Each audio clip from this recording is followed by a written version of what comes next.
Hi, I'm Zainab Iftikhar. I'm a PhD student from Brown University, and today I'm presenting our work, Together But Not Together, Evaluating Typing Indicators for Interaction-Rich Communication, on the behalf of my co-authors, Yumeng Ma and Jeff Huang.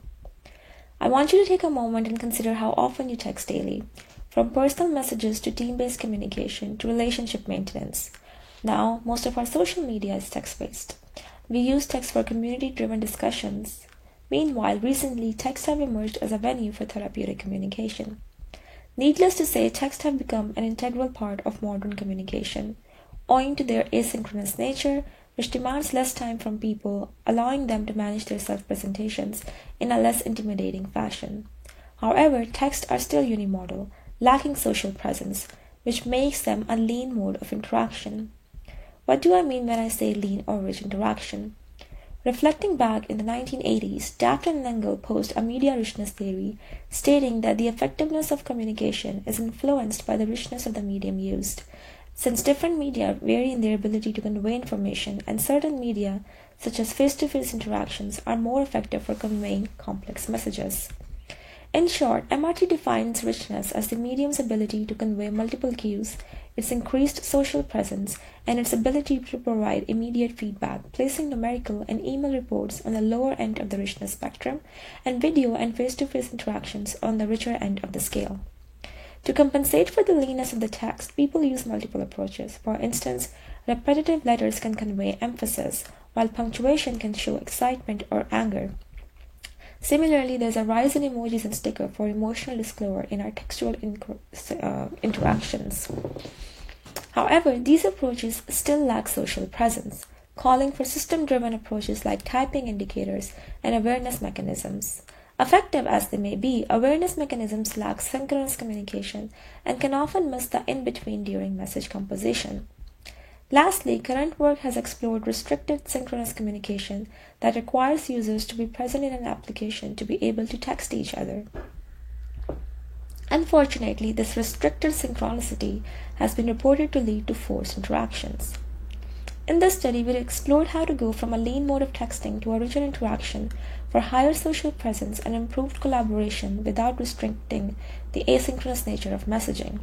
Specifically, we designed and implemented text-based typing indicators by incorporating characteristics as defined by media richness theory and explored user-subjective task load, interpreting these findings in the context of user experiences.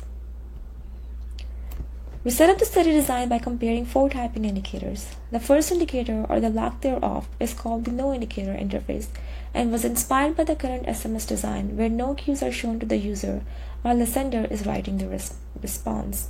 Next, the is typing indicator was inspired by the instant messaging applications to let the user know that the sender is crafting their message. Lastly, we designed two new typing indicators for a hierarchy of richness. The masked typing indicator masked each key pressed by the sender, where the user could only see the message once the sender pressed send. Whereas for live typing, every key pressed by the sender was instantly seen by the recipient. Both indicators allowed users to communicate without interrupting each other's flow. These design considerations were guided by media richness theory's characteristics of immediate feedback, personalization, and multiple cues. Drawing the analogy from face-to-face interactions, immediate feedback breaks down to what is the person saying in real time, which in texting is translated to what is the person typing as they are typing. For this, we displayed each key pressed by the sender. Next, personalization refers to what is the person's speech cadence. To upkeep the asynchronous nature of texting without incorporating visual and audio cues, this translates to how the person is crafting their response. We displayed keystrokes that were typed to reflect typing speed. Lastly, multiple cues in face-to-face interactions refer to what cues there are for the recipient, allowing users to follow another person's train of thought.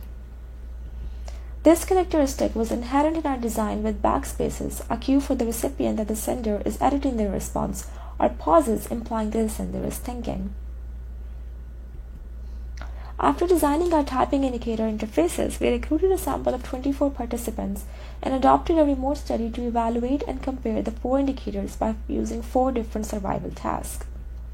Each participant interacted with another participant on one indicator typing interface and solved the surviving task.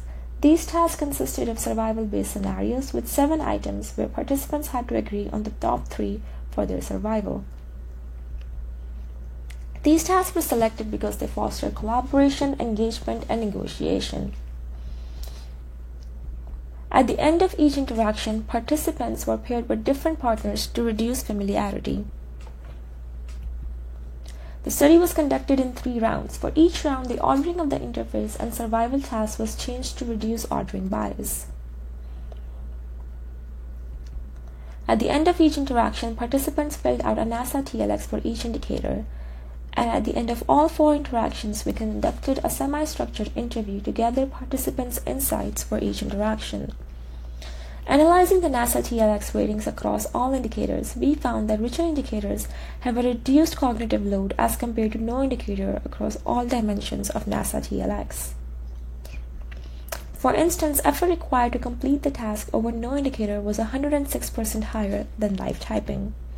This was reflected in user interviews where one participant reported that I would literally second guess and just be in my own head. The no indicator interface played on my mind. And the one with no indicator was so hard. I couldn't even see what was up with my partner. Are they typing? Listening? Do I type more? Similarly, stress levels increased by 87% when interacting on the no indicator interface as compared to live typing, where participants reported that the no indicator was isolated and limited me in my communication. Lastly, participants were 56% less frustrated when interacting on the live typing interface as compared to no indicator. This was also evident since participants reported it was so frustrating because sometimes I thought they disconnected, but they didn't and just took a minute to type. And I just needed to know that someone is working with me on the task.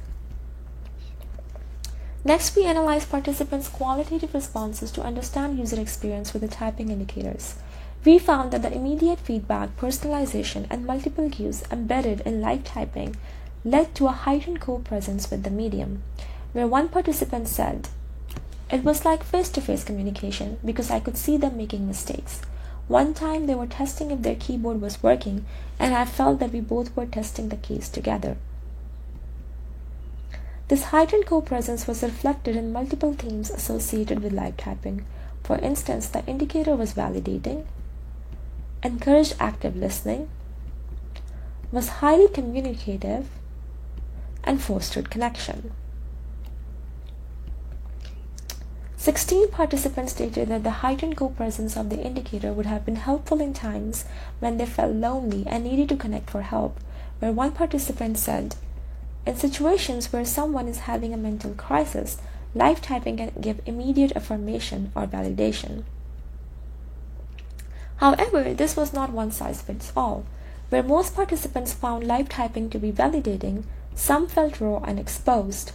Richer experience turned into walking on eggshells, and collaborative turned into hesitancy to type. While most participants felt a connection, some reported that the indicator was privacy invasive, showing a wide range of spectrum with the indicators. Now we highlight some of the implications of these results. First, we found that interaction-rich typing indicators have a reduced cognitive load, which implies that messaging might not be as lean as it's reported, and future work needs to revisit media richness theory and its definition of lead media through the lens of interaction-rich typing indicators. Through this study, we also found that interaction-rich typing indicators validate and encourage active listening, communication, and connection. These components are highly effective for therapeutic sessions, and there might be room for richer interactions to be embedded in text-based therapeutic communication. Our study was composed of a problem-solving scenario that can be reflective of a problem-solving therapeutic setting, like cognitive behavioral therapy, where users are geared to think of negative events in a problem-solving way. Lastly, interaction-rich typing indicators invoked conflicting feelings and experiences among participants, implying that these typing indicators might have a validating or a harsher impact on relationship dynamics. While prior work has found this negotiation on colors and themes in chats leading to fun interactive negotiations, negotiating on live typing might lead to harsher decisions, which calls for designing for personalized expressions and co-customizations. In summary, in this study, we designed two new typing indicator interfaces and compared them in a task-based study. We found that interaction-rich typing indicators have a reduced cognitive load, heightened co-presence, and conflicting experiences. The libraries are available for public using the set link. Thank you, and I will take any questions you have now.